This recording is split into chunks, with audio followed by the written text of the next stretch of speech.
Nggak Pegang lari-lari nih. kakinya. Pegang kakinya kalau lari-lari. Insya Allah pada kesempatan sore ini saya akan memaparkan judul makalah, yakni Islam di Afrika dan Dinasti Fatimiyah Mesir, asal-usul, perkembangan, dan kemundurannya.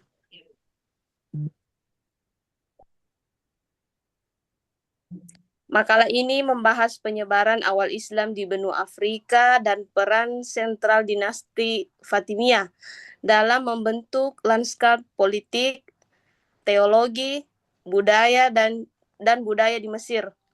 Fokus utama diarahkan pada bagaimana sebuah gerakan Syiah Islamiyah berhasil membangun kehalifaan yang menentang hegemoni Abbasiyah, serta faktor-faktor yang menyebabkan keruntuhan mereka.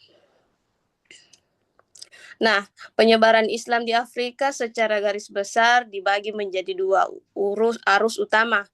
Yang pertama, ekspansi utara dan barat pada abad ke-7 sampai 10 Masehi. Pasca penaklukan Mesir oleh Amir bin As pada 641 Masehi, Islam menyebar secara cepat di sepanjang pesisir Afrika Utara. Integrasi wilayah ini ke dalam kehalifaan menyatukan Afrika Utara dengan ekonomi Mediterania dan Timur Tengah. Yang kedua, jalur perdagangan lintas Sahara dan pesisir timur. Islam masuk ke wilayah Afrika Barat seperti Kekaisaran Ghana, Mali, dan Songhai, bukan melalui pemaklukan militer, melainkan melalui aktivitas pedagang Muslim dan Berber. Di sepanjang pesisir Afrika Timur atau pantai Swahili, Islam berkembang melalui jaringan dagang maritim yang menghubungkan wilayah tersebut dengan Jazirah Arab, Persia, dan India. Yang ketiga, dinamika Afrikanisasi Islam. Salah satu karakteristik unik Islam di Afrika adalah kemampuan sinkretisme atau adaptasi budaya. Proses ini tidak berarti penyimpangan dari tauhid, melainkan integrasi nilai-nilai Islam dengan kosmologi lokal, yakni pendidikan pesantren atau madrasah. Sistem pendidikan Islam di Afrika seperti Marabout di Afrika Barat atau sistem sekolah Al-Quran menjadi pusat literasi dan transmisi ilmu pengetahuan. Yang kedua, peran Sufisme. Tarekat-tarekat Sufi seperti Qadriyah, Tijaniyah, dan Muridiyah memainkan peran dominan dalam penyebaran Islam. Sufisme memberikan ruang bagi ekspresi ruhani yang dapat diterima dengan mudah oleh masyarakat Afrika karena kesesuaiannya dengan penghormatan terhadap figur karismatik atau wali. Yang keempat, bagian B kita masuk di asal-usul dinasti Fatimiyah di Mesir. Adapun asal-usul Fatimiyah tidak dapat dipisahkan dari pecahnya pengikut Syiah setelah wafatnya Imam Ja'far as-Sadiq. Pada tahun 765 Masehi, kelompok Ismailiyah meyakini bahwa garis imamah berlanjut melalui Ismail bin Ja'far. Pertama, periode kegaiban atau Daur Asad. Selama abad ke-8 sampai ke-9, para pemimpin Islamia beroperasi secara rahasia untuk menghindari persekusi Abbasiyah. Pusat gerakan ini berada di Salamiyah atau Suriah. Yang kedua, organisasi dakwah. Mereka membangun jaringan agen atau dai yang sangat terorganisir ke seluruh penjuru dunia Islam, mulai dari Yaman, India, hingga Afrika Utara. Adapun pembentukan basis di Afrika Utara atau Irikia sebelum menguasai Mesir, Ifriqiya. Sebelum menguasai Mesir, dinasti Fatimiyah membangun laboratorium kekuasaan di wilayah yang sekarang menjadi Tunisia dan Aljazair. Peran Abu Abdullah al-Sihi, ia adalah seorang dai jenius yang berhasil mengonversi suku Berber utama di wilayah Maghrib. Kekuatan militer suku Kutama menjadi tulang punggung yang meruntuhkan dinasti Aghlabid, pasal Abbasiyah di Tunisia. Yang kedua, deklarasi kehalifaan pada tahun 909 Masehi. Ubaidullah al-Mahdi keluar dari persembunyiannya dan memelantik dirinya sebagai khalifah pertama di Raqqada. Inilah awal mula berdirinya dinasti Fatimiyah. Namun, bagi para pemimpin Fatimiyah, Ifriqiya hanyalah batu loncatan. Ambisi utama mereka adalah Mesir yang dipandang strategis secara ekonomi dan geografis.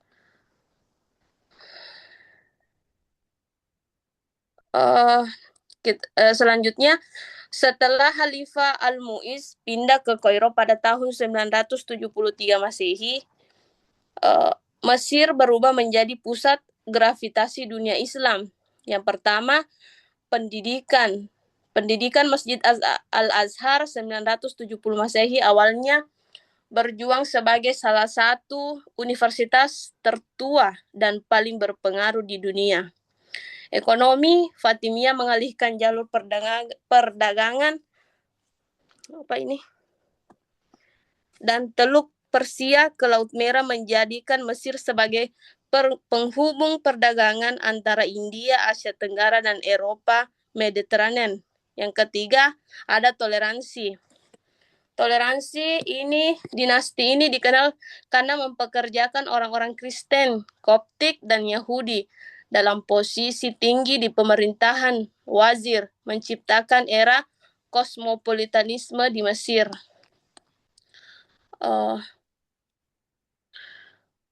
Sebagai kesimpulan, saya lanjut ke perkembangan dan kemunduran dinasti Fatimiyah.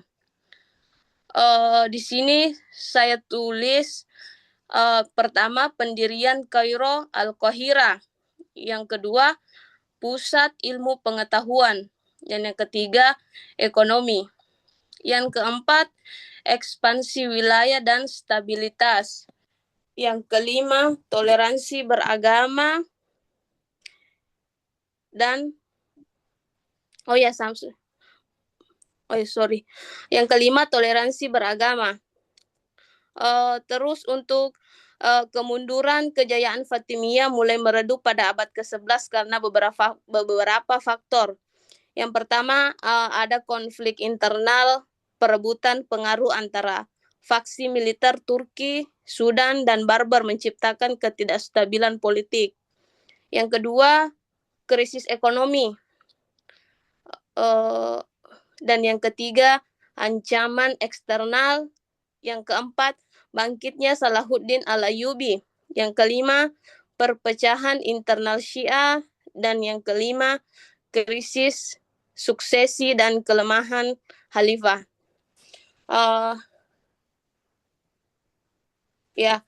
Sebagai kesimpulan adalah dinasti Fatimiyah meninggalkan warisan yang sangat berpengaruh bagi sejarah Afrika dan Islam. Mereka tidak hanya membangun fondasi arsitektur dan intelektual yang masih berdiri hingga saat ini seperti Al-Azhar, tetapi juga menciptakan satu-satunya model pemerintahan Syiah Islamiyah yang mampu menandingi kekuasaan Abbasiyah. Meskipun mereka runtuh, peran mereka dalam mengubah Mesir menjadi pusat peradaban Islam global tetap abadi dalam sejarah. Mungkin itu yang sempat saya paparkan.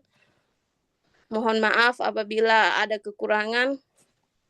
Saya alihkan ke moderator untuk memberi tanggapan atau pertanyaan. Terima kasih. Silakan. Tuti jadi moderator dulu, Tuti. Bergantian ya.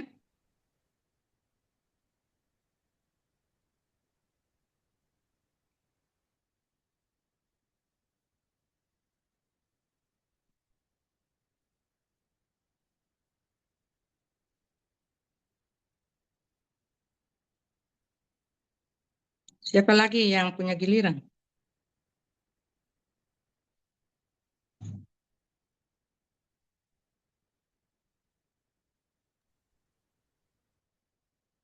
Bisa Tuti. Kalau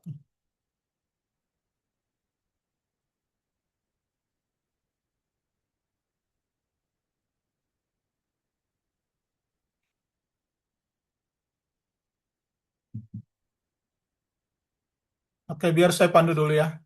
Ya, itulah tadi uraian dari Saudari Indah Sari Dewi terkait Islam di Afrika dan dinasti Fatimiyah di Mesir. Hal-hal yang dibahas di dalamnya adalah terkait asal-usul, perkembangan, dan kemundurannya. Saya buka ke forum. Bagi yang ingin menanggapi, bertanya, atau ingin masih ada hal yang dianggap dari penyajian Saudari Indah Sari Dewi yang masih dianggap bias dan ingin dipertanyakan, dipersilakan kepada teman-teman yang ingin bertanya.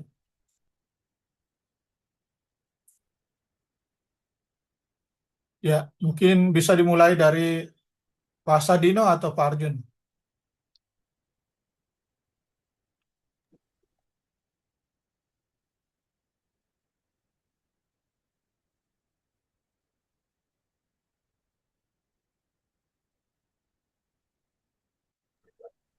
Pemirsa, ya, ini yang saya mau ketahui. Tadi dibahas masalah Fatimiyah dari asal usulnya. Nah, sedikit saya mau tanyakan ini kepada pemateri. Memang kemunculan Fatimiyah ini lebih didorong karena memang konflik teologis seperti Sunni versus Syiah atau ada kepentingan politik dan ekonomi di dalamnya.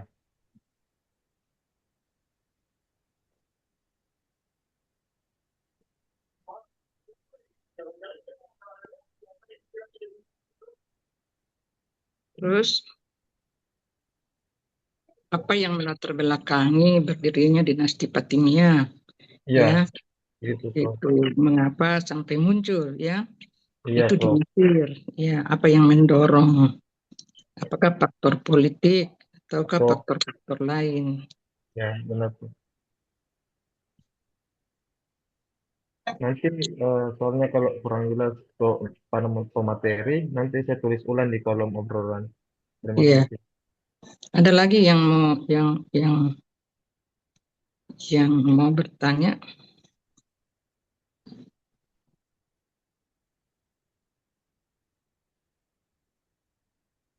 Jadi kita dulu berbicara tentang ya Mesir ya dinasti Fatimiyah itu adalah salah satu dinasti Syiah, satu-satunya dinasti Syiah yang berdiri sebenarnya dari Afrika Utara lalu menuju ke Mesir.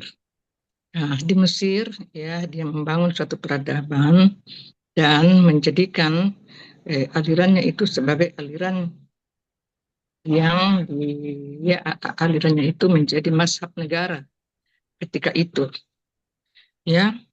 Lalu kemudian ya apakah ada Sunni di sana, itu mayoritas masyarakat di Mesir ketika itu adalah Sunni. Kenapa demikian? Karena sebelumnya Fatimiyah ada di Mesir itu di bawah naungan Abbasiyah yang berpusat di Baghdad. Jadi Baghdad itu dia menaungi dinasti-dinasti yang ada di Mesir seperti dinasti Idrisi, dinasti Idris ya, dinasti Idrisi, dinasti ada 3 dinasti itu, semua di bawah naungan Abbasiyah. Tetapi ketika Fatimiyah dari Afrika Utara menaklukkan Mesir, maka otomatis semua ya yang di bawah naungan Abbasiyah itu menjadi dikalahkan oleh Fatimiyah. Maka disitulah Fatimiyah berdiri ya di Mesir. Sebenarnya kapan Fatimiyah itu berdiri? Itu dimulai pada tahun 909. Nah, itu berasal dari Afrika Utara. Jadi Anda harus ketahui apakah Fatimiyah ini juga yang sama di Iran, itu tidak sama ya. Kalau dinasti Fatimiyah itu adalah dinasti Syiah Ismailiyah. Tapi kalau dengan itu adalah dinasti yang beraliran Syiah Imamiyah, ya, Syiah Imamiyah ya.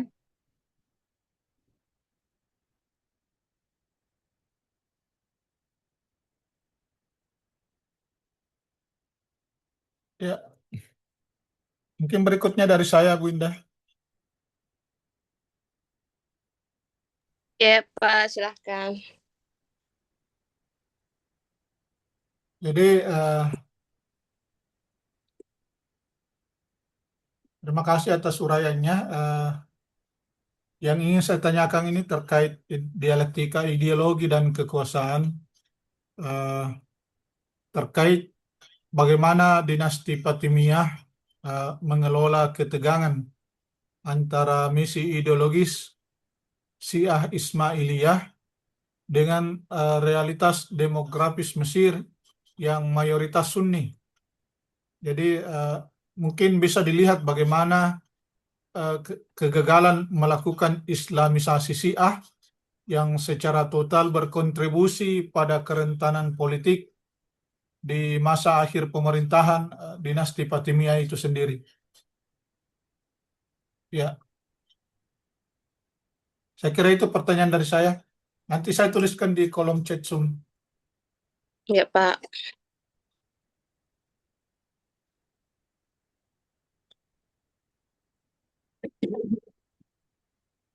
Bicara kapan, Ibu? Prof, termute ki, Bu. Termut ki Prof, audio tak?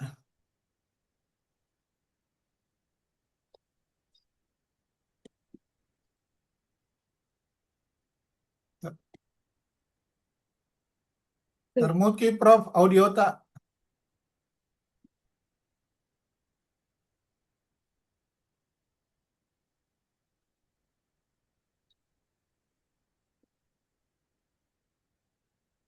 Ya, dijawab saja. Bicara, Pak. Termute.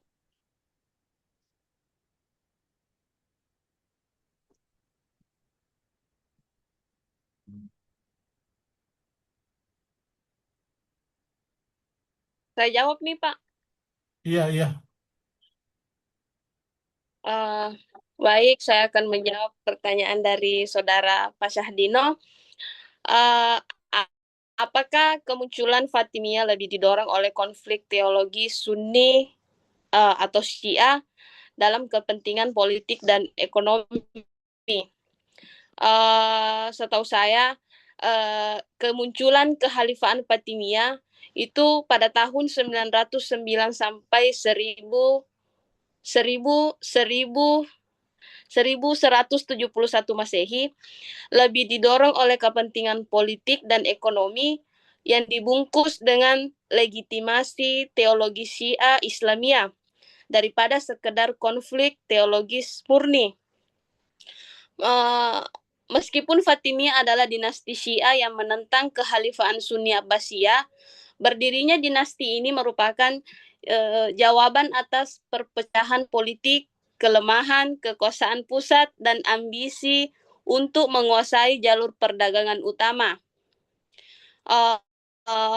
Berikut adapun faktor-faktornya, yaitu faktor politik utama, yaitu perlawanan terhadap Abbasiyah. Karena Fatimiyah lahir dari gerakan Syiah bawah tanah yang menentang legitimasi kekhalifahan Sunni Abbasiyah di Baghdad. Yang kedua, fragmentasi kekuasaan. Saat itu otoritas Abbasiyah melemah dan wilayah Islam terpecah-pecah, memberikan kesempatan bagi munculnya kekuatan alternatif di Afrika Utara. Yang ketiga, legitimasi keturunan. Nah, legitimasi keturunan ini, Fatimiyah mengklaim keturunan dari Fatimah, putri Nabi Muhammad dan Ali bin Abi Thalib, memberikan dasar teologis yang kuat untuk memimpin umat Islam sebagai tandingan dinasti Abbasiyah. Yang keempat, strategi militer. Mereka membangun pangkalan di Afrika Utara, Tunisia, sebelum menaklukkan Mesir pada 969 Masehi, di mana mereka mendirikan Kairo sebagai ibu kota baru yang strategis. Dan yang kedua ada faktor ekonomi, yaitu pusat perdagangan Mesir. Yang kedua, pendapatan negara. Pendapatan negara ini adalah Kehalifaan Fatimiyah, memperoleh pendapatan dari pertanian, kerajinan tangan, dan perdagangan. Jadi sebagai kesimpulan dari pertanyaan Pak Syahdino, kemunculan Fatimiyah adalah proyek politik ekonomi yang menggunakan teologi Syiah sebagai identitas dan pemersatu. Mereka adalah gerakan revolusioner yang memanfaatkan situasi politik yang tidak stabil untuk menciptakan kekuasaan alternatif yang kaya dan stabil di Mesir. Saya kira itu jawaban singkat dari saya. Kalau ada tanggapan atau tambahan dari Iya, sebenarnya ini Syiah dari mana ini? Fatimiyah ini. Karena kita ketahui Fatimiyah itu adalah mereka melabelkan dirinya bahwa dia adalah keturunan dari Nabi.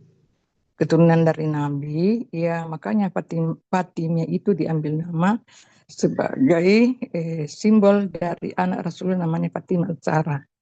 Nah itu. Nah bagaimana asal usulnya sampai mereka ada ya di Afrika? Padahal Nabi itu kan ada di Medina, ada di Mekah, ya. Itu keturunannya dari situ. Kenapa bisa sampai ada di Afrika? Ya, nah, itu yang kita mau cari. Kenapa sampai ada di sana? Dari mana? Siapa yang membawakan ke sana? Nah, itu yang kita mau tahu. Karena Fatimah berdiri ini kan dia dalam keadaan dilematik. Dia di Eropa itu ada Bani Umayyah yang juga musuhnya, ya. Di Andalusia itu musuhnya di sana adalah Bani Umayyah, kemudian di Baghdad musuhnya itu adalah siapa itu Bani Abbasiyah. Jadi dia pergi ke Mesir, pakai Afrika itu karena diusir dia dalam pengejaran ya baik dari dinasti Bani Umayyah maupun puncaknya pada masa dinasti Abbasiyah.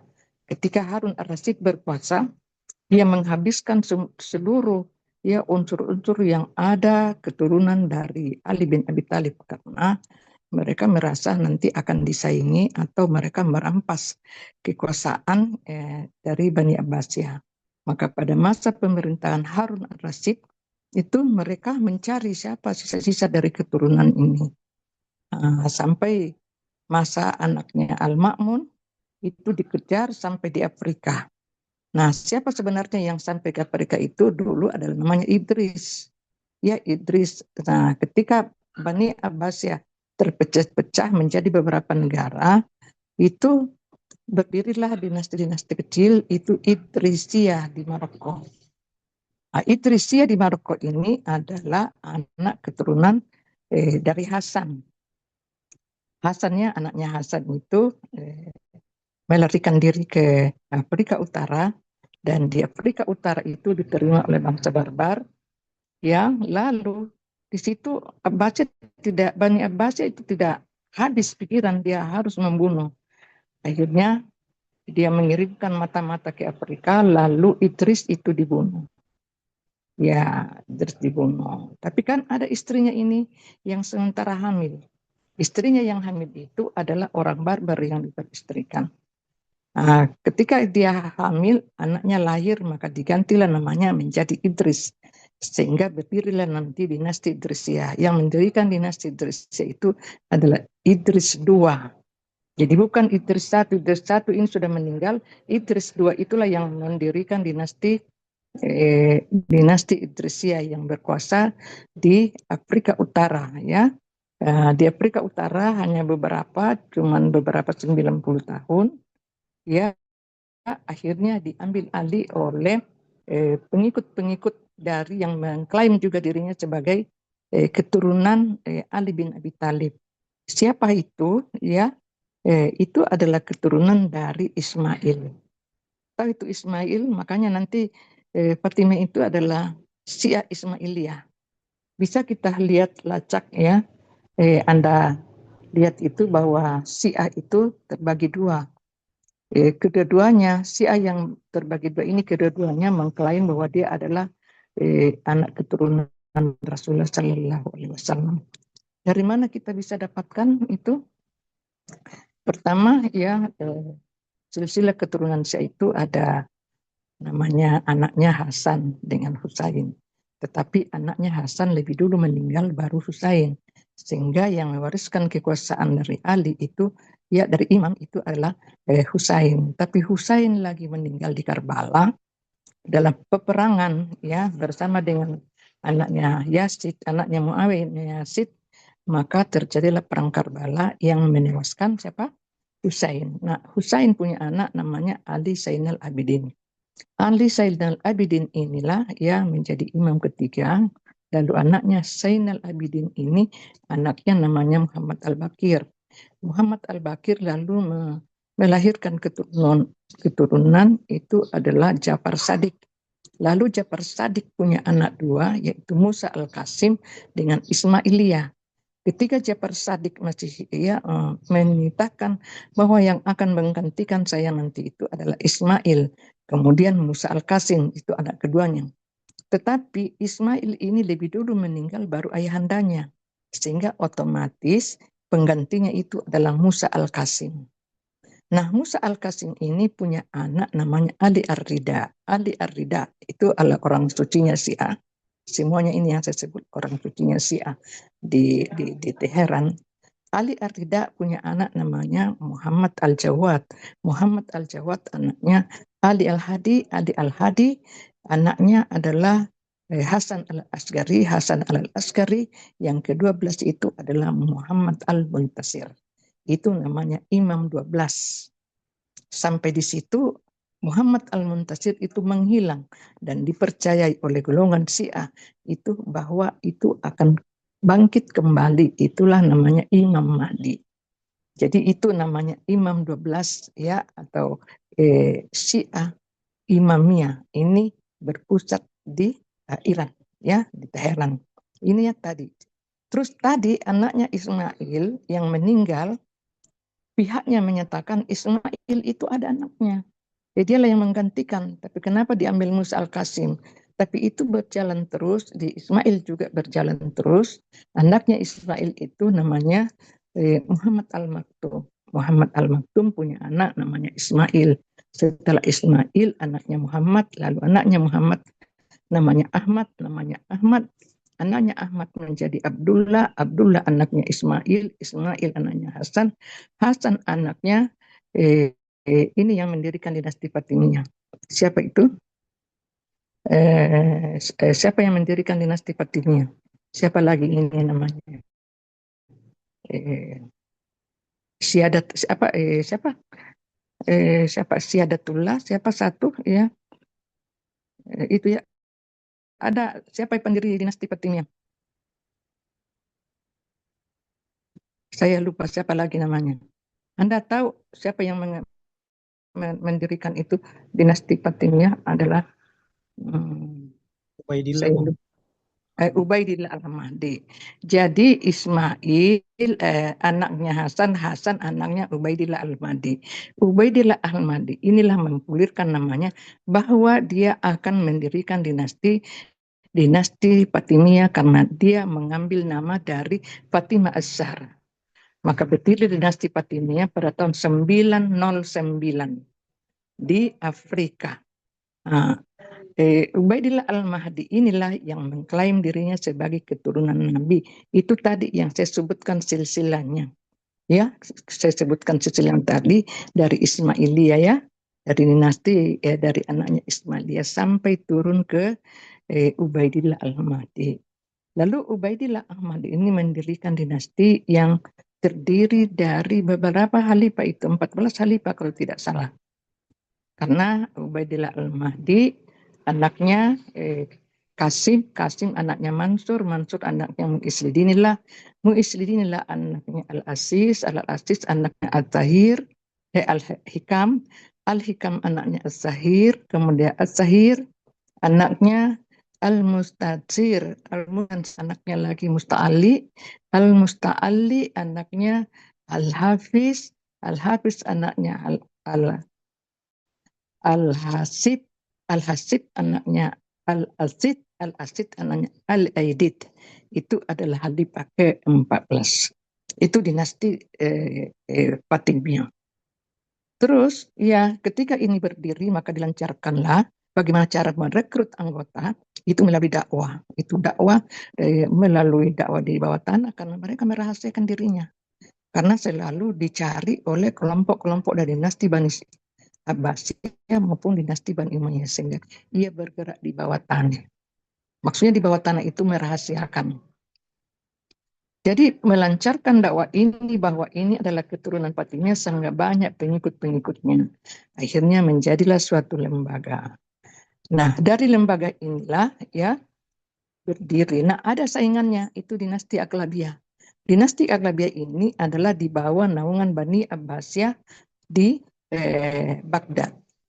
Nah, itu saingannya. Lalu mereka bersaing di situ akhirnya Aghlabiyah ditaklukkan oleh Fatimiyah. Ya, ketika Aghlabiyah berada di Tunisia. Ya, jadi ditaklukkannya Aghlabiyah yang di bawah naungan Abbasiyah oleh Fatimiyah, maka otomatis wilayah kekuasaannya Aghlabiyah itu diambil alih oleh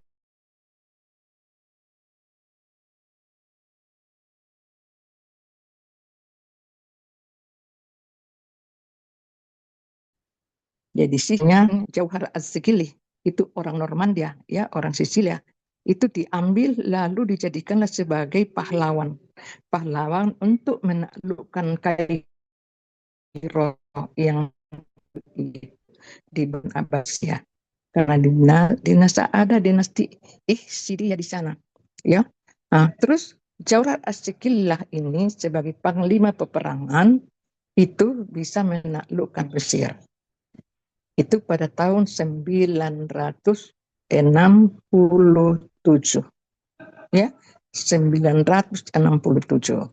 Tidak lama kemudian maka kekuasaan yang ada di Afrika Utara dipindahkan ke Mesir yang penguasanya pada waktu itu adalah Mu'izz Bidinillah.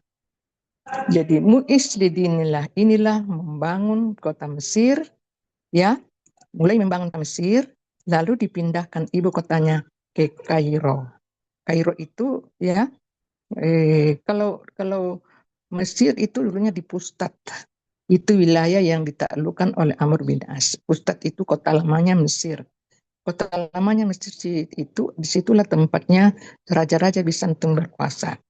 Lalu Al-Mu'izz Lidinillah ini merasa tidak aman di wilayah itu, lalu dipindahkanlah ke Kairo. Kairo itu antara Kairo dengan Pustat itu yang membatasi itu adalah Sungai Nil. Jadi ada jembatan itulah dilalui menyeberang. Maka dibangunlah kota Kairo dan dijadikan sebagai pusat kekuasaannya Fatimiyah yaitu Kairo. Dibangun pada tahun 970 ya. Kairo. Nah, berdiri di situ kekuasaan. Nah, karena dinasti Fatimiyah ini punya anak keturunan, maka didirikanlah sekolah. Sekolah yang didirikan pada itu adalah sekolah Al-Azhar.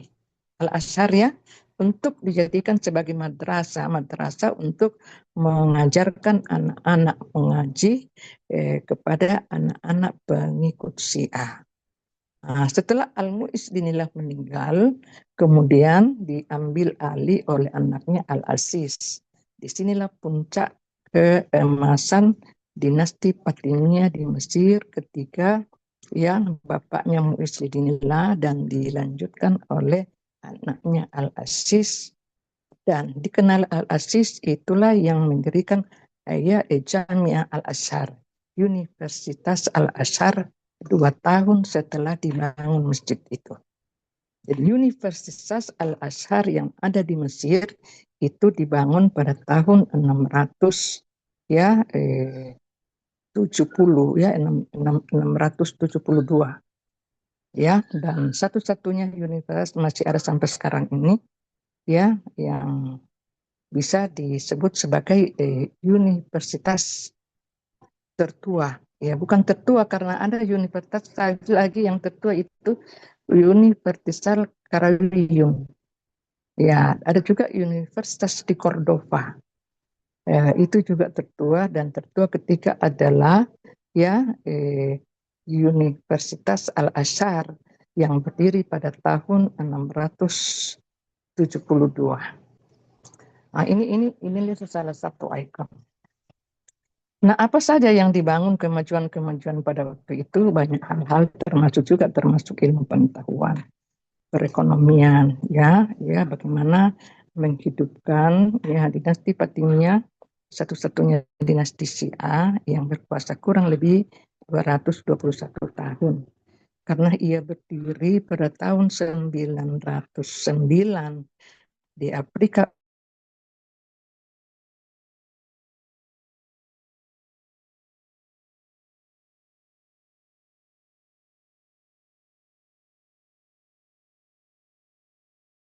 tahun 1171. Jadi khalifah yang terakhir Al-Aziz itu memang masih anak-anak ya, usia anak-anak. Dia diangkat karena dia harus itu otomatis harus keturunan, dan keturunan yang dilantik itu ada kertas tertulis hitam di atas putih. Berbeda pada masa Bani Umayyah dan Abbasiyah, kalau mereka melantik anaknya itu tidak ada bukti tertulis, hanya diumumkan.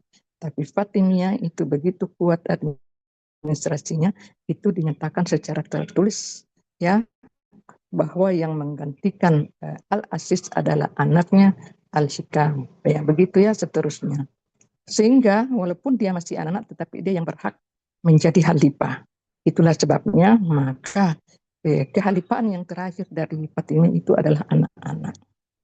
Ya, jadi mengingat situasi dan kondisi pada waktu Al-Aziz yang memimpin, yang masih di bawah umur, situasi dan kondisi masyarakat pada waktu masyarakat Islam itu digencarkan dengan adanya perang salib. Ya, perang salib, di mana perang salib yang dilakukan oleh kaum salibin, ya orang-orang Kristen yang melancarkan peperangan ya untuk ya memerangi atau menguasai wilayah-wilayah yang sudah pernah diambil oleh orang Islam. Termasuk yang pertama yang dia perjuangkan adalah menaklukkan kembali Palestina sebagai kota suci, yaitu kaum salibin ya. Nah, inilah maka ketika anak usia di bawah tahun dan para pemimpin-pemimpin Islam di wilayahnya merasa khawatir keamanan kota Mesir itu, maka ya wali yang ada di Mosul itu Nuruddin Sangki. Nuruddin Sangki ini itu adalah beraliran Sunni. Lalu kekhawatirannya itu akhirnya mereka mengutus Salahuddin Al-Ayyubi untuk menjadi penguat dari dinasti Fatimiyah, dan itu menjadi wali, diangkat menjadi wasir pada masa terakhir kekhalifahan Fatimiyah. Nah, setelah meninggal khalifah anaknya yang terakhir Al-Aidid, maka otomatis Salahuddin satu-satunya yang mampu ya menegakkan kekhalifahan di sana. Ya, nomor 2, umat Islam juga yang ada di sana sepakat bahwa yang menggantikan kekuasaan itu adalah Salahuddin Al-Ayyubi. Tapi karena Salahuddin Al-Ayyubi ini adalah Sunni, maka otomatis ketika ia memimpin di Mesir, maka dinasti Fatimiyah ini beralih menjadi Sunni. Ya, jadi mazhab negara pada waktu itu kembali menjadi mazhab Sunni, dan mazhab Syiah itu sudah tidak ada lagi. Nah, itu ya, kecuali kalau Syiah Imamiyah yang ada di Teheran ya itu ya lain juga. Tapi pelanjut dari mazhab Syiah Ismailiyah itu sudah tidak ada lagi. Ya, jadi satu-satunya kekhalifahan Syiah yang sudah lama diperjuangkan itu barulah sempat berdiri melalui perjuangan yang panjang sehingga nanti berdiri pada tahun 99, dan itu pun itu jauh dari kekuasaan Bani Umayyah yang menjadi musuh utamanya, begitupun Bani Abbasiyah yang di Baghdad. Nah, itu ya. Jadi itu kenapa bukan faktor ekonomi tapi faktor politik. Ya, dari faktor teologi dirubah menjadi faktor teologi. Itu tadi yang Anda katakan, apakah dia faktor politik, apa faktor ekonomi. Jadi itu dia mulanya adalah faktor perbedaan mazhab, lalu kemudian nanti berubah menjadi faktor politik. Ya, jadi itu. Nah, nanti Anda ditanya bagaimana kedudukannya Syiah yang ada di Persia, itu tidak ada hubungannya. Tapi kedua-duanya juga menyatakan bahwa dia adalah keturunan dari Nabi. Ya, jadi itu tadi yang saya bagi dua, ya, bahwa dari Ja'far Shadiq punya anak dua, yaitu Musa Al-Kasif yang memiliki keturunan sampai 12, itulah yang dimaksud dengan Syiah Imamiyah atau Syiah 12, ya. Berakhir di Syiah yang ke-12, yaitu Muhammad Al-Muntasir. Itu sampai di situlah. Namanya Syiah 12, dan Al-Muntasir ini masih dipercayai akan bangkit kembali, yang dalam kepercayaannya adalah Imam Mahdi. Ya, jadi itu berbeda keturunannya. Jadi itulah nanti Anda bisa terangkan bahwa itu terbagi dua Syiah. Jadi Syiah Ismailiyah itu yang mengklaim dirinya bahwa dia juga sebagai keturunan Nabi, ya, yang juga berhak untuk mendirikan suatu kekhalifahan sebagai suatu lembaga, dan ternyata berhasil. Ada lagi, jadi itu asal usulnya ya, asal usulnya itu dari Afrika Utara, lalu dia melalui kegiatan-kegiatan dakwah secara sembunyi-sembunyi karena takut ya jangan sampai ya Bani Abbasiyah mengetahui Bani Umayyah juga sebagai musuhnya. Akhirnya lama-kelamaan berhasil merekrut pengikut-pengikut, dan yang dijual itu bahwa ini adalah keturunan dari Fatimah Az-Zahra. Makanya apa yang didirikan ini namanya dinasti Syiah beraliran Ismailiyah. Ya, namanya Fatimah Az-Zahra. Yaitu ya seluk-beluknya Syiah. Dinasti Fatimiyah di Mesir. Nah, bagaimana kemajuan siapa tadi yang bertanya? Silakan dijawab. Pemakalah. Ya, apa terobosan selain dari mendirikan Jami Al-Azhar, apalagi? Ya, karena juga banyak sumbangan-sumbangan dari dinasti Fatimiyah yang masih nampak sampai sekarang ini.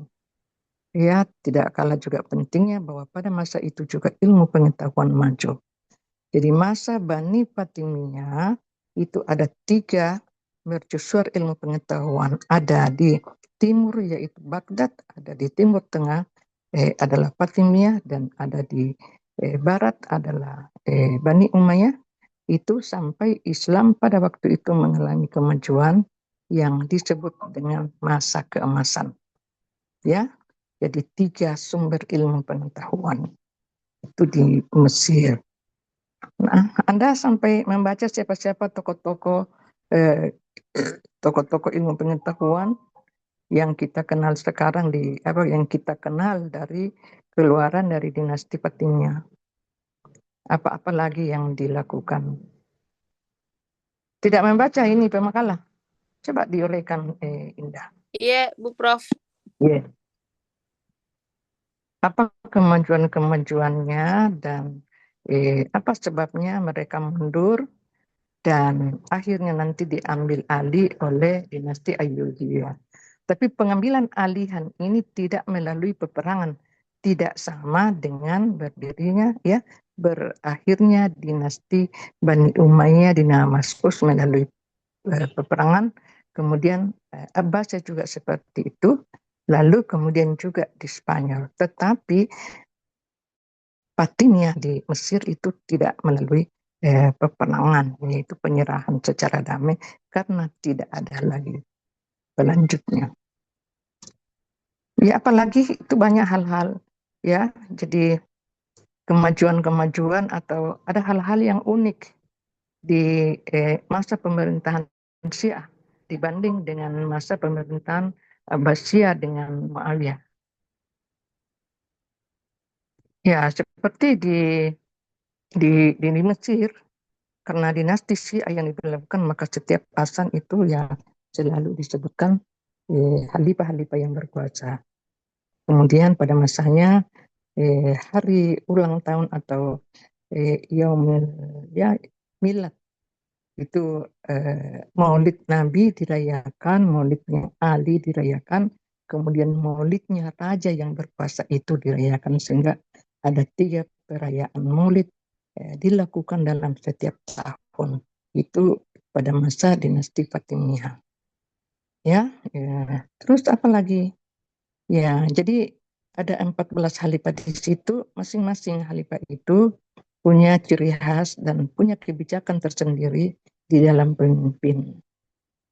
Ya, pemimpin. Nah, jadi itulah ya kalau jasanya ilmu istinillah itu membangun kota Kairo sebagai pusat kekuasaan. Kairo itu ya kota baru. Kalau Pusat itu kota lama. Nah itu kemudian membangun bangunan dan itu lebih banyak dibangun masjid-masjid sehingga Kairo disebut kota 1000 menara. Kota disebut 1000 menara karena memang itu menara-menara di sana itu banyak. Jadi bukan saja menara masjid, tapi menara-menara gereja.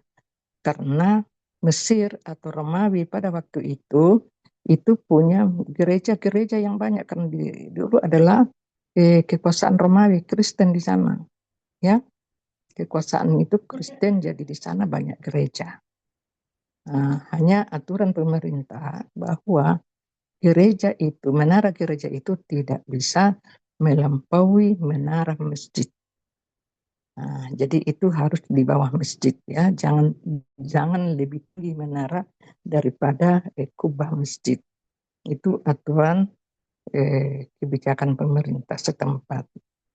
Lalu kemudian pada masa Al-Aziz itu ya ilmu pengetahuan sangat maju, kemudian pelajaran ilmu pengetahuan di sosialis agama diajarkan, lalu kemudian pada masa Al-Aziz itu juga dipelajari, termasuk ya ilmu ekonomi, ilmu matematika, ilmu alam, ya semua ya itu semua diajarkan di akademi. Ya Anda ketahui bahwa hal yang baru bahwa di sana di Jami' Al-Azhar itu tidak ada dulu ijazah. Dia sebagai universitas akademisi tapi tidak punya ijazah.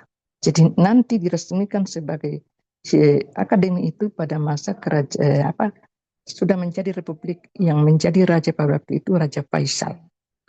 Barulah diresmikan. Nah, kalau tidak salah tahun 1959. Ini Jami' Al-Azhar itu begitu lamanya ya untuk diresmikan. Lalu karena khalifah-khalifah ini bagaimana supaya Syiah berpengaruh, sangat berpengaruh, maka mereka juga salah satu yang dilarang itu siapa yang membaca kitab Al-Muwatta karangan Imam Malik, maka itu harus dipenjara, maka itu tidak boleh dibaca, tidak boleh, bahkan kalau ditemukan itu akan dihancurkan. Ya, kenapa Al-Muwatta itu ya karena buku-buku dari orang-orang Sunni yang menulisnya itu adalah orang Sunni, sementara itu mereka sangat bertentangan dengan Sunni, makanya tidak boleh ya dipelajari dan tidak boleh diajarkan.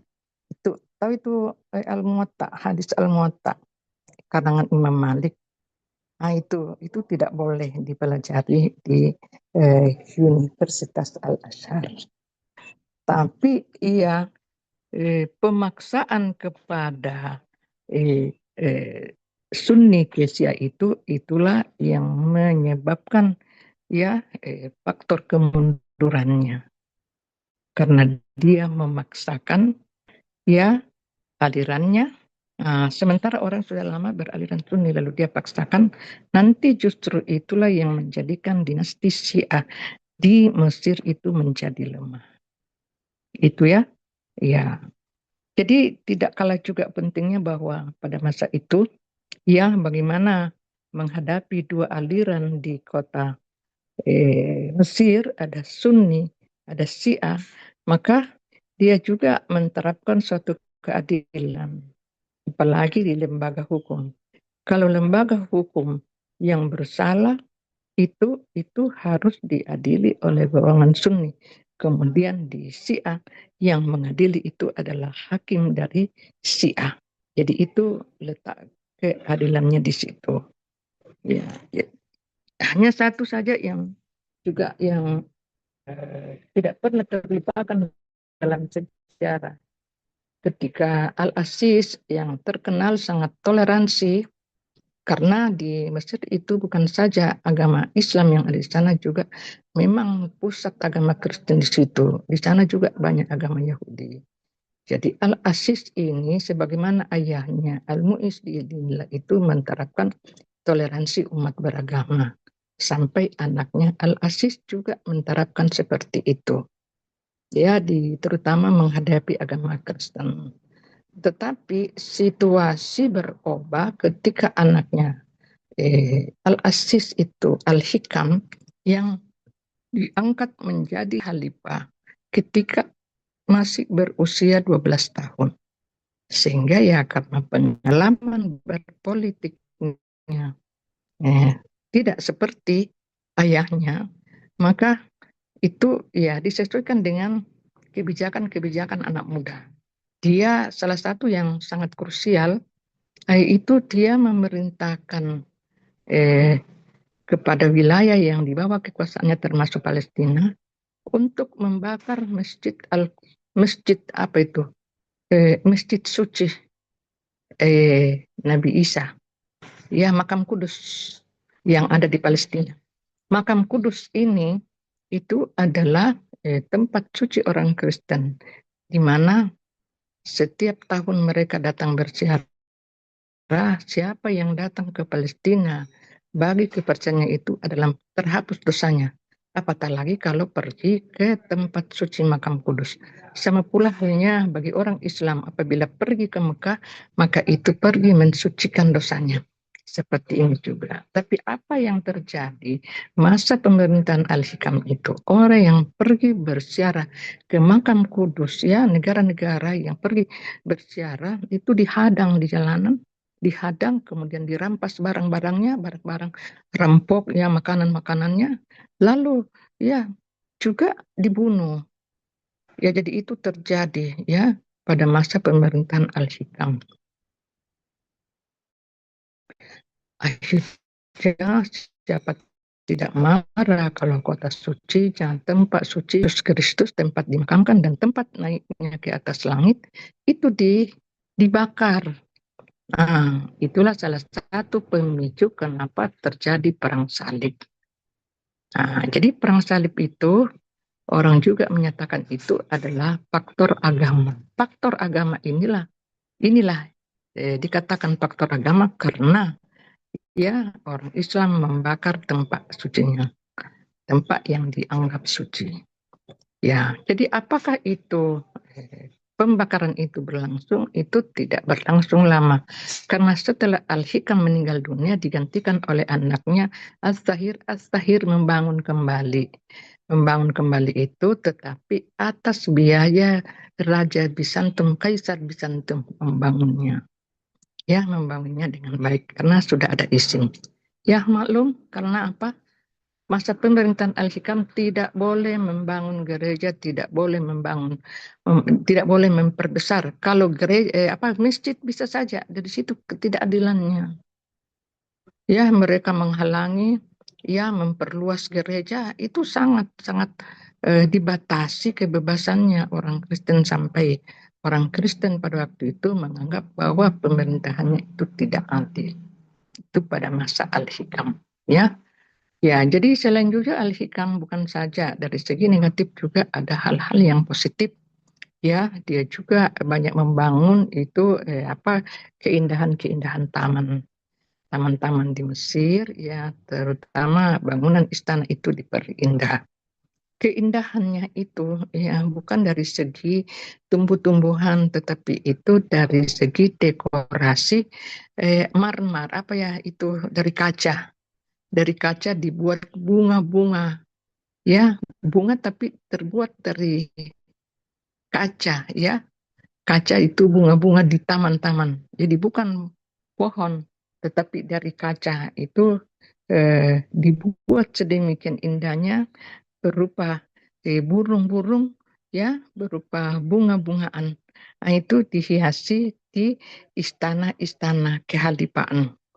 Nah, kemudian taman-taman juga diperindah karena memang wilayah Romawi pada waktu itu sangat luas, ya, sangat luas dan sangat menghijau, ya, kecuali yang ada di sekitar pesisir Sungai Nil itu memang penduduk di sana itu sangat banyak dan sangat padat sehingga tidak ada taman di situ, tetapi bangunan tempat tinggal yang memenuhi.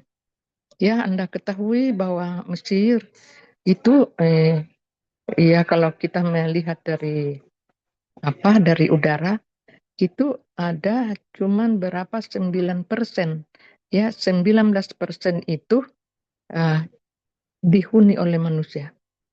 Jadi ada 87% tidak dihuni manusia karena itu adalah padang pasir yang sangat itu sangat-sangat keras padang pasirnya.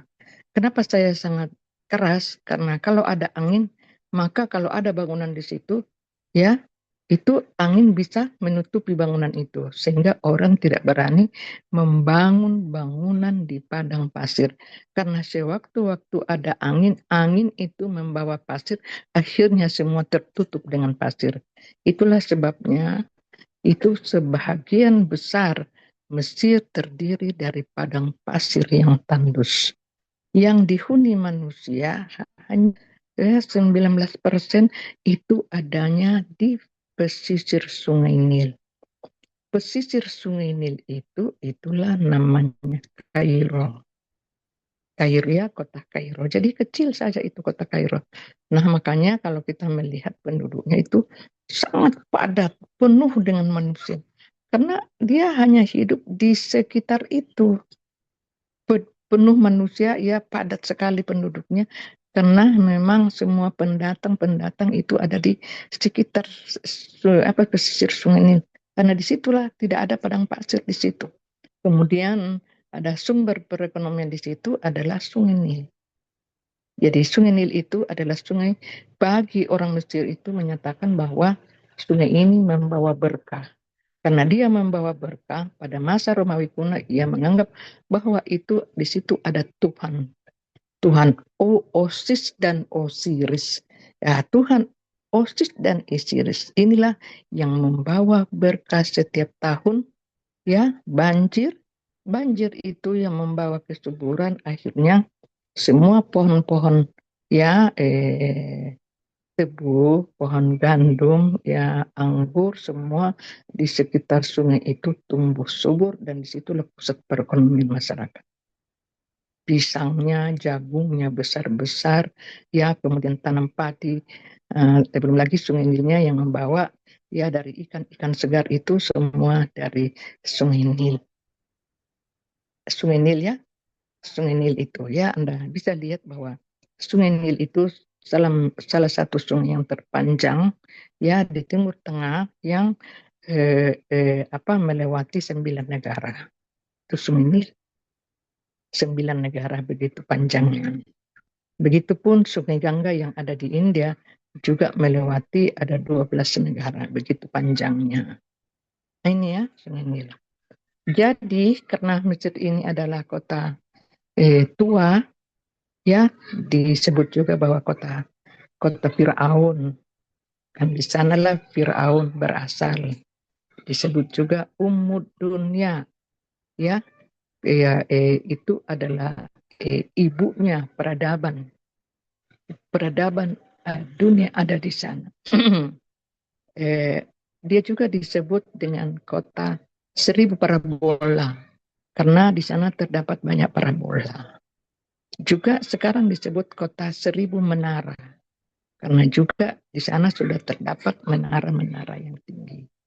Ada lagi disebut kota 1000 kubah karena di sana terdapat banyak masjid-masjid yang punya kubah.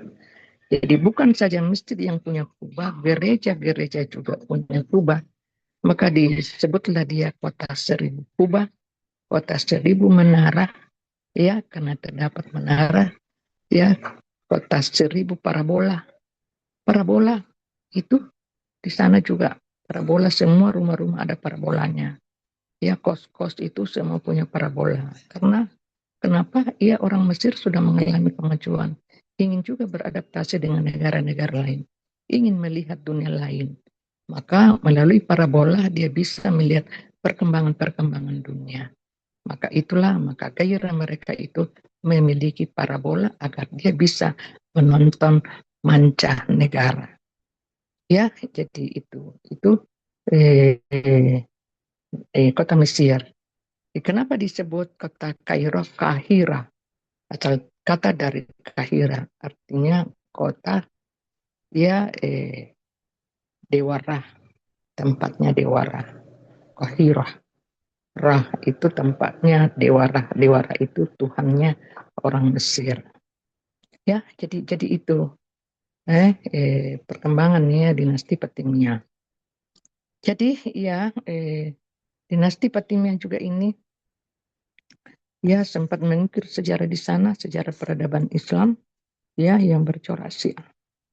Ya, itu ada di Mesir.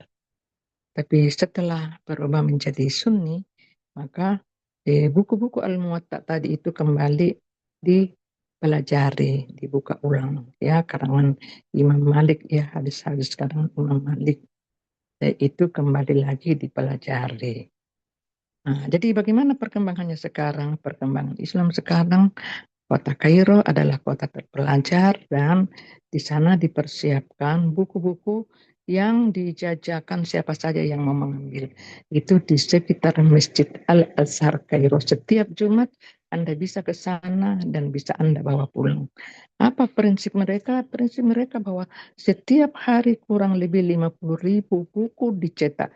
Jadi setiap hari ada buku 50.000 dicetak, semakin bertambah yang lalu tidak sempat lagi dibaca itu sudah kadaluarsa, maka itulah yang disumbangkan Jumacim siapa yang mau membaca, karena besok lagi akan muncul lagi buku baru, besok muncul lagi, maka ia menyatakan ketinggalanlah orang yang tidak membaca.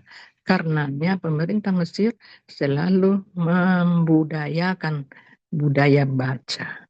Bagaimana caranya dia membudayakan itu? Dia bikin mobil, itu perpustakaan ada di atas mobil. Jadi mobil itu berkeliling di mana ada taman, di situ ia tinggal mobil itu diparkir di situ, lalu diberikanlah kesempatan kepada ibu-ibu yang sementara ada di taman, sementara menjaga anaknya pada sore hari, itu diberikan ya kesempatan untuk membaca. Silakan baca buku-buku di situ. Itu di mana saja tempat, di situ ada buku perpustakaan berjalan. Iya, itu karena pemerintah ya Mesir itu adalah dia menerapkan budaya baca. Ya, budaya baca. Jadi anak-anak itu dibudayakan untuk membaca.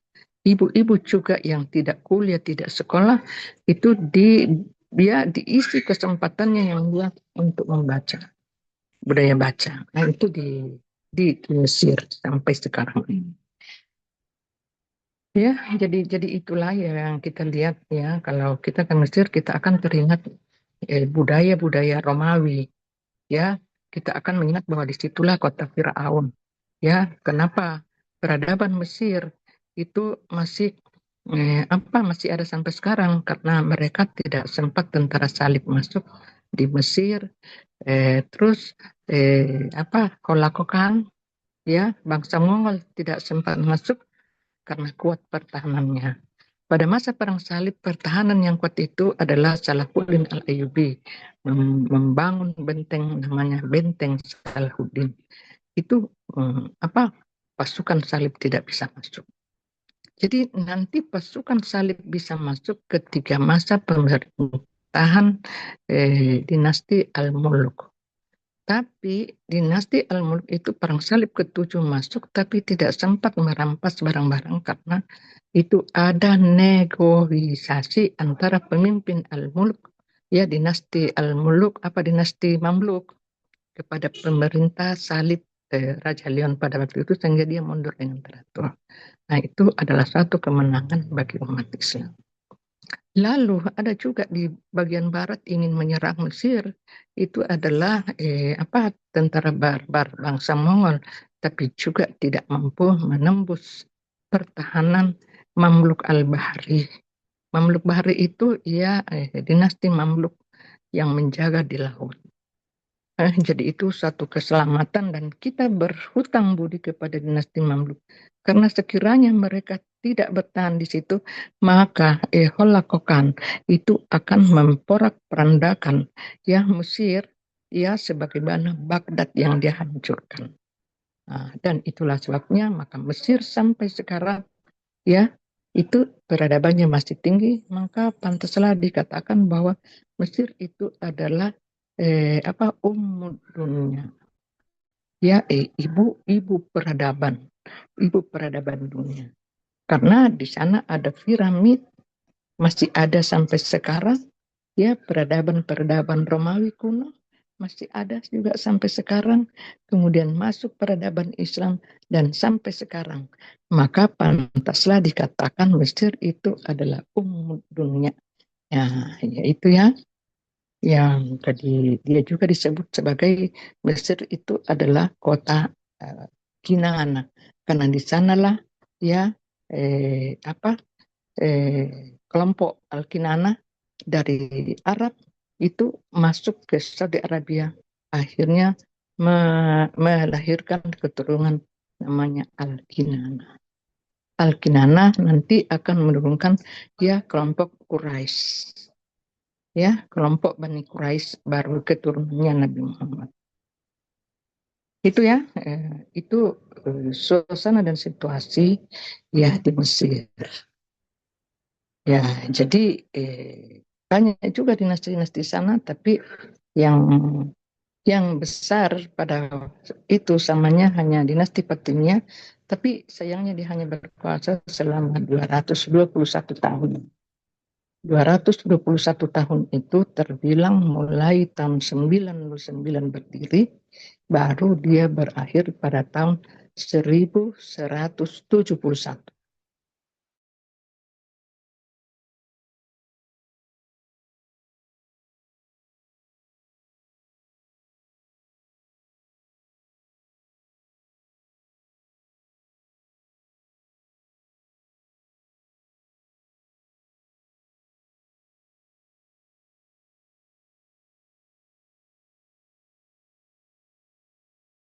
Ketika penetrasi asing masuk pada masa kelemahan Islam, runtuhnya Turki Utsmani, karena Mesir pernah dikuasai Mamluk, pernah dikuasai Turki Utsmani.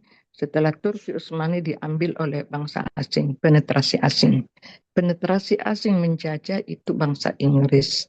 Jadi Mesir itu pernah dikuasai oleh Inggris berapa tahun lamanya, sampai nanti dia merdeka pada tahun 1922. 1932.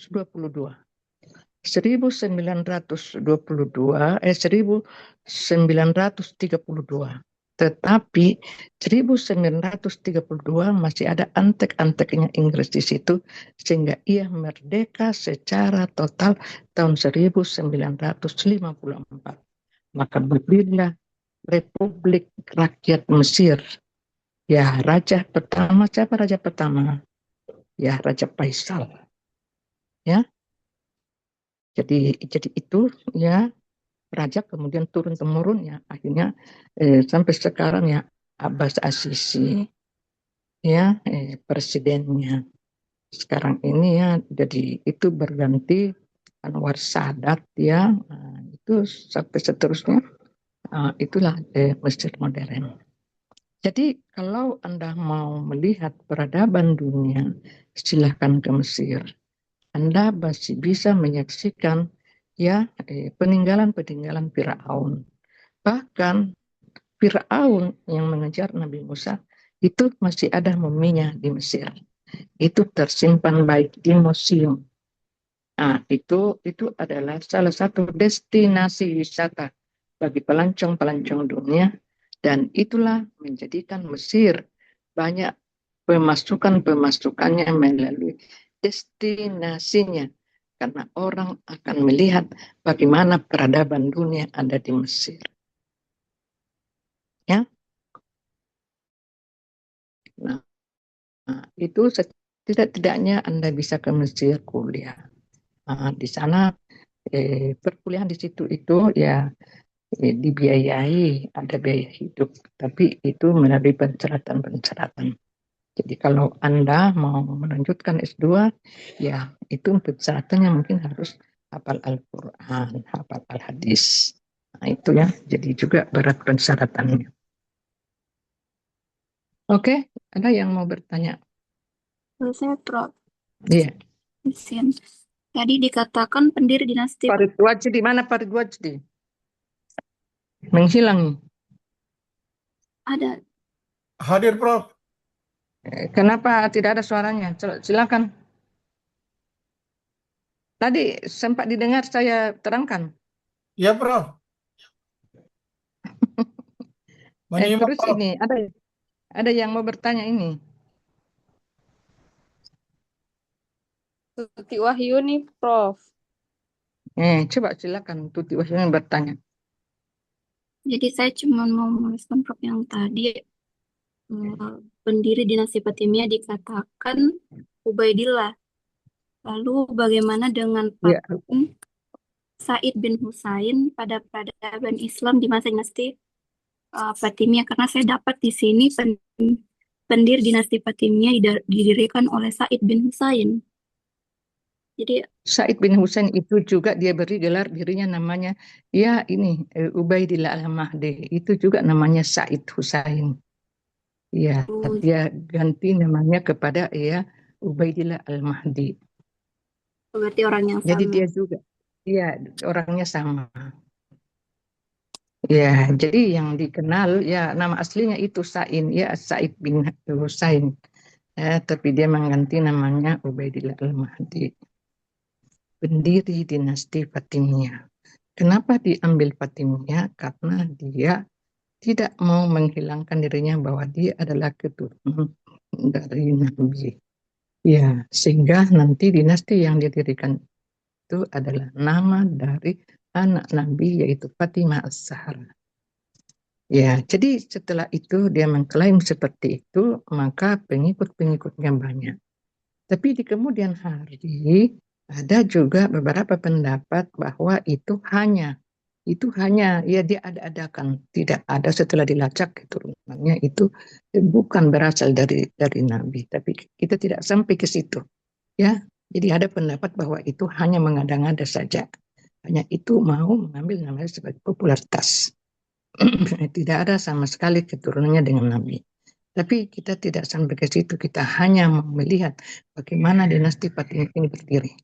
Ya, dan dia membawa perubahan-perubahan dan peradaban-peradaban baru di dunia.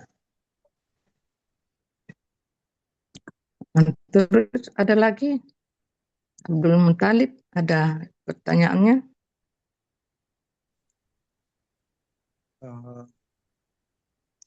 Saya mungkin tadi kan saya sempat baca-baca ada yang kalimat yang mengatakan bahwa Islam masuk di Afrika itu terjadi yang namanya sekretisme, kalau tidak salah, sekretisme budaya. Apa?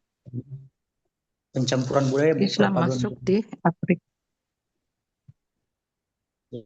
melalui budaya ya. perpaduan budaya. Iya, budaya di sana Mungkin ada bangsa baru-baru ya. apa Terus perbedaannya? Mungkin perbandingan dengan perpaduan budaya kan sama dengan sama halnya antara akulturasi Islam dengan lokal di Afrika dengan Islam dan lokal di Indonesia. iya, itu memang situasi dan kondisi semua berbeda.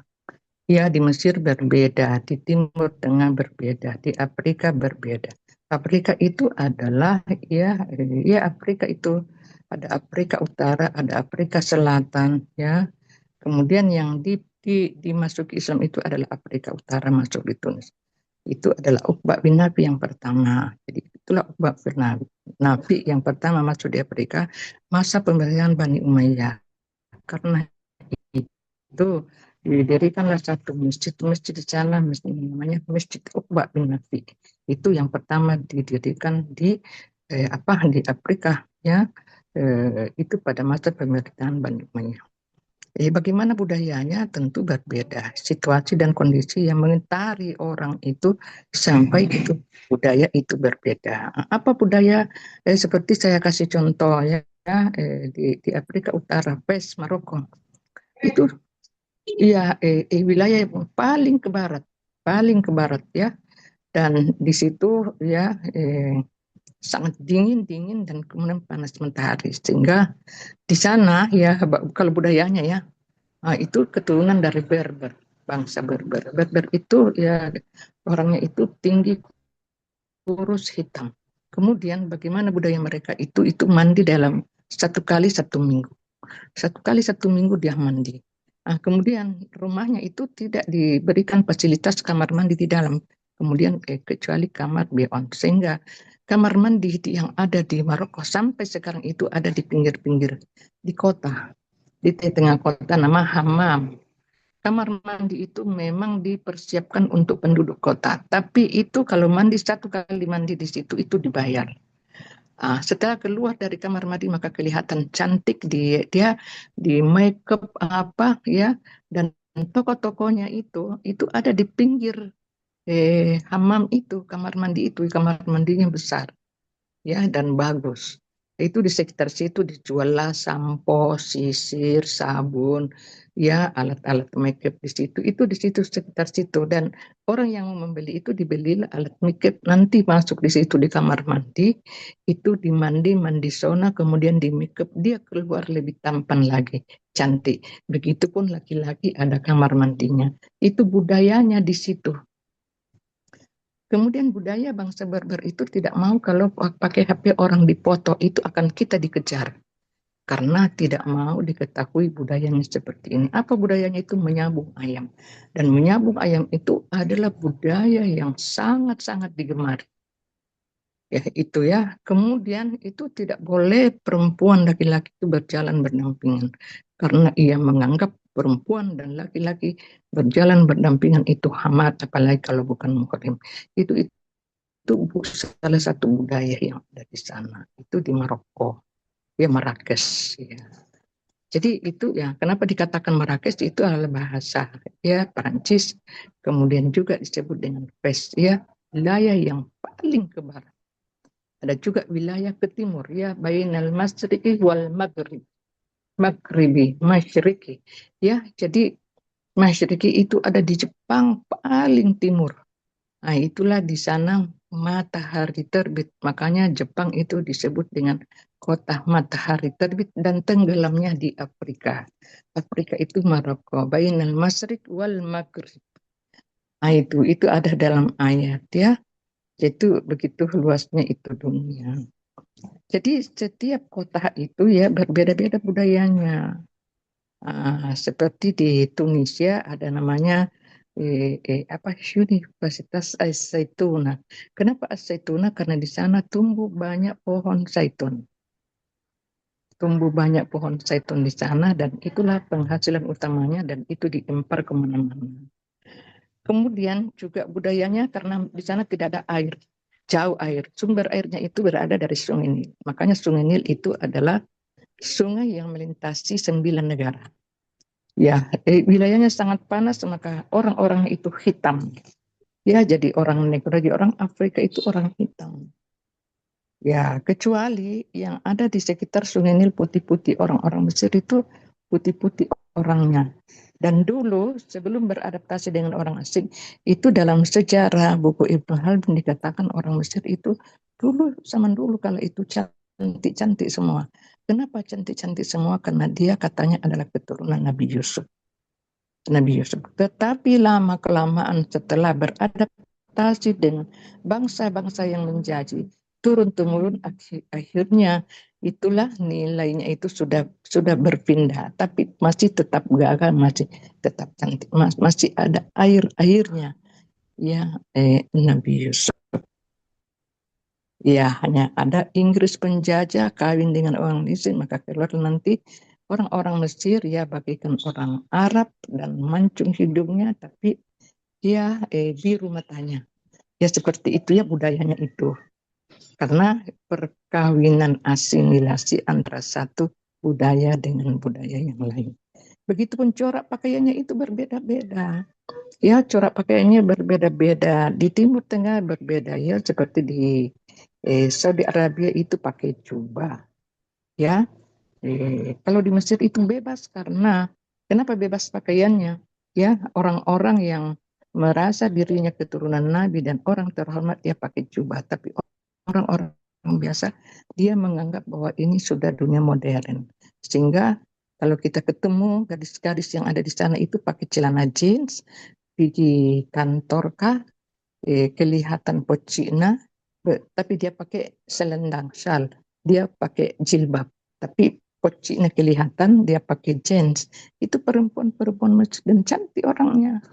Ya karena memang ya apa kata orang itu karena berkat dari Sungai Nil.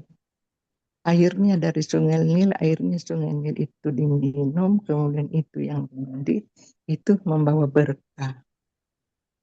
Ya, jadi orang yang dari Mesir, ya, Mesir itu kan berbeda dengan Maroko, tapi dia masuk wilayah Timur Tengah. Ya, orang Tunisia juga Tunis itu berbeda, orang Aljazair juga berbeda-beda budaya, sama dengan di Indonesia. Ya, budayanya Toraja beda, budayanya Makassar beda. Itu dalam satu Sulawesi Selatan tapi berbeda budaya. Maka pantaslah bahwa budaya-budaya itu masing-masing berbeda. Itulah kata Al-Quran menyatakan bahwa ya sesungguhnya saya ciptakan kamu dari satu, kemudian itu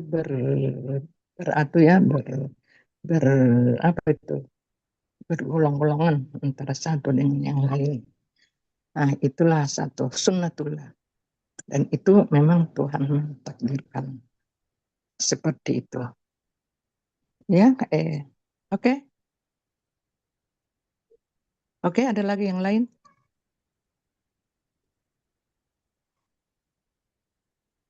Jadi saya pernah ke Mesir, saya selama 1 bulan di sana. Saya mau mau mewujudkan hasil bacaan saya tentang bagaimana itu Mesir. Mesir itu adalah kota Al-Qahira, kota 1000 menara, kota 1000 parabola, bumi Fir'aun. Saya pergi ke sana selama 1 bulan.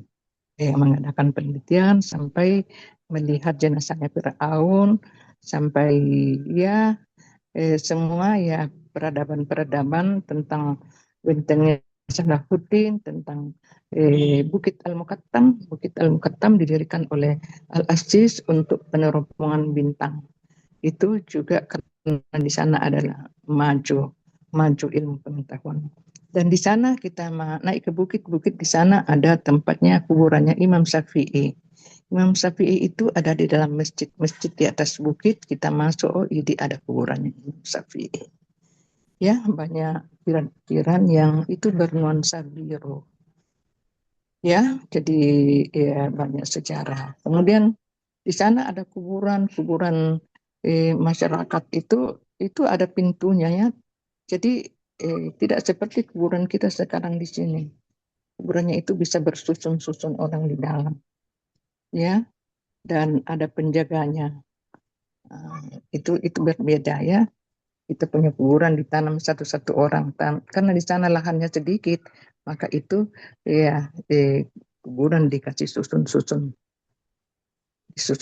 hanya kita bisa tandai, oh di sana tempatnya, ada nomornya. Beda juga di di Kadian itu di India, kuburannya itu juga berbeda.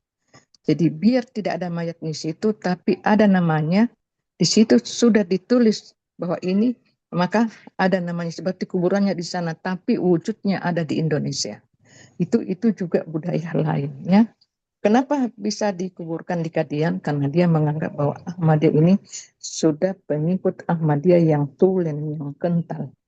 Nah, itu ya, sehingga kuburannya ya walaupun tidak ada jasadnya di sana, terdaftar namanya di sana, dan dia di sisi kuburan siapa yang pembawa Ahmadiyah itu ya, Ahmadiyah ya, Ahmadiyah ya. Siapa namanya itu yang menyatakan dirinya adalah Rasul pengganti Nabi. Dia Mirza Ghulam Ahmad. Iya, Mirza Ghulam Ahmad itu dikuburkan di Kadian. Siapa yang meninggal dari jamaah Kadian, apakah orang Bandung, tapi sudah diakui ke Ahmadiannya, maka didaftar di sana. Dibikinkanlah tempat di sekitar Mirza Ghulam Ahmad. Itu ditandai di situ dengan nomor. Kalau mau pergi mencerahi kuburannya, itu lihat nomornya. Ini nomornya, ini adalah kuburan bapak saya, Ahmadiyah. Padahal dia dikuburkan di Makassar. Iya jenazahnya, tapi namanya dibawa ke sana. Itu Ahmadiyah jadi berbeda budaya ya. Budayanya berbeda juga budaya. Di Mekah lain-lain semua. Jadi lain lain Pasak, lain belalang. Ya, itu perbedaannya.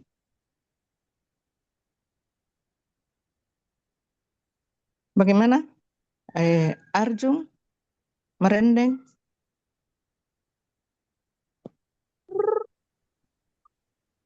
Kalau tidak ada lagi yang bertanya, kita tutup. Dan itu makalahnya nanti diperbaiki ya. Itu Anda harus perbaiki asal-usulnya. Kalau perlu itu dihafal, itu silsilahnya. Iya, Prof. Silsilahnya dihafal. Itu apakah berbeda Syiah yang ada di Iran dengan Syiah yang ada di sini, itu berbeda ya. Tapi masing-masing mengklaim dia adalah keturunan Nabi. Hanya Syiah yang ada di Mesir namanya Syiah Ismailiyah karena dia berasal dari keturunan Ismail. Lalu kemudian